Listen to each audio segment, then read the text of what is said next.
ससुराल जाते ही सबको मेरी सफ़ेद दाग की बीमारी के बारे में पता चल गया। कुछ दिनों में वापस भेज दिया। मुन्नू पेट में था, जन्म के बाद भी नहीं आए। मैंने भी ठान लिया कि ऐसे बैठ कर रहने से अच्छा है कुछ काम किया जाए। सिलाई, कढ़ाई और पेंटिंग का मुझे शुरू से ही शौक था। शादी के पहले मैंने सिलाई का कोर्स भी किया था। मैं अगल-बगल की कुछ लड़कियों को सिलाई सिखाने लगी। उनको मेरा सिखाने का तरीका अच्छा लगा तो वे और भी लड़कियां लेकर आ गईं। इस तरह मेरा सिलाई सेंटर चल निकला। ढेर सारी लड़कियां मुझसे सिलाई सीखने आने लगीं और इससे मेरी अच्छी कमाई होने लगी। धीरे धीरे मेरा सेंटर एक मान्यता प्राप्त सेंटर हो गया। काफ़ी काम बढ़ जाने के कारण मुझे 2 सहायक भी रखने पड़े। इससे मुझे अच्छी मदद मिलती थी। अभी जिंदगी ने रफ्तार पकड़ी ही थी कि भैया की शादी हो गई। नई भाभी घर में आईं तो कुछ दिन तो सब कुछ ठीक ठाक रहा, मगर धीरे धीरे उनको मेरा वहाँ रहना नागवार गुजरने लगा। माँ अगर मुन्नू के लिए कुछ भी करती तो उनका पारा 7वें आसमान पर चढ़ जाता था। शुरू-शुरू में वे कुछ नहीं कहती थीं, लेकिन बाद में खुलेआम विरोध करने लगीं। एक दिन तो हद ही हो गई। बाबूजी बाजार से मुन्नू के लिए खिलौने ले आए। उन्हें देखते ही भाभी एकदम फट पड़ी। चिल्लाकर बोली, बाबूजी, घर में यह सब फिजूल खर्ची बिल्कुल भी नहीं चलेगी। इस महंगाई में घर चलाना ऐसे ही मुश्किल हो गया है।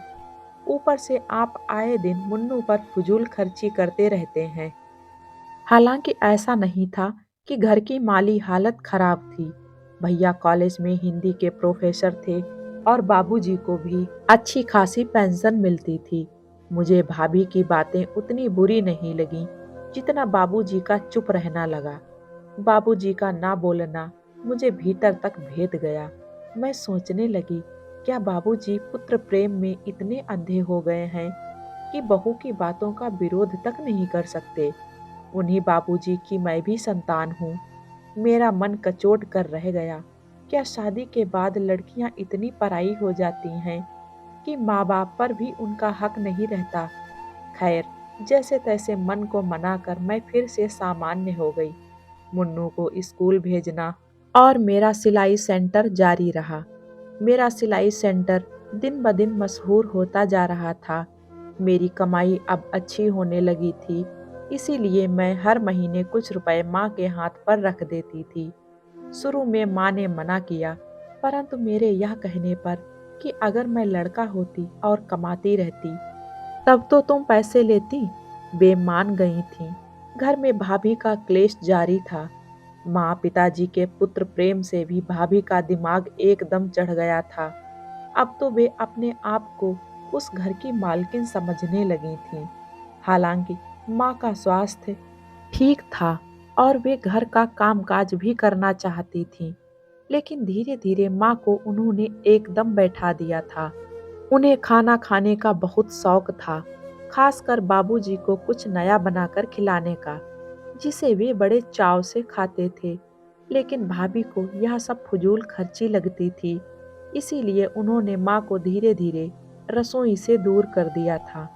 मैं तो उन्हें फूटी आंख से भी ना सुहाती थी। वे मुझे देखते ही बेवजह अपने बच्चों को मारने पीटने लगती थीं। एक दिन मैं दोपहर को सिलाई सेंटर से खाना खाने घर पर पहुंची तो बाहर बहुत धूप थी। सोचा था घर पहुंचकर आराम से खाना खाऊंगी।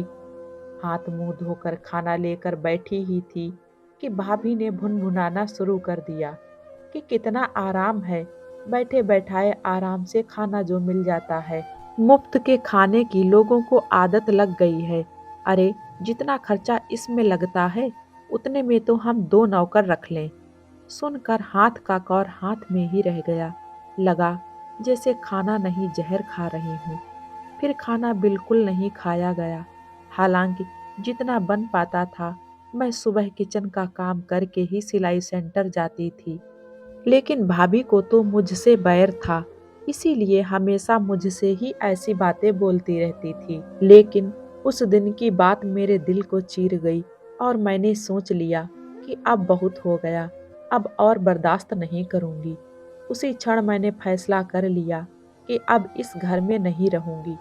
कुछ दिन के बाद छोटे से 2 कमरों का घर तलाश कर मैंने अम्मा और बाबूजी के साथ घर छोड़ दिया। हालांकि घर छोड़ते समय माँ ने हल्का सा विरोध किया था, लेकिन कब तक मन को मानकर मैं जबरदस्ती इस घर में रहती।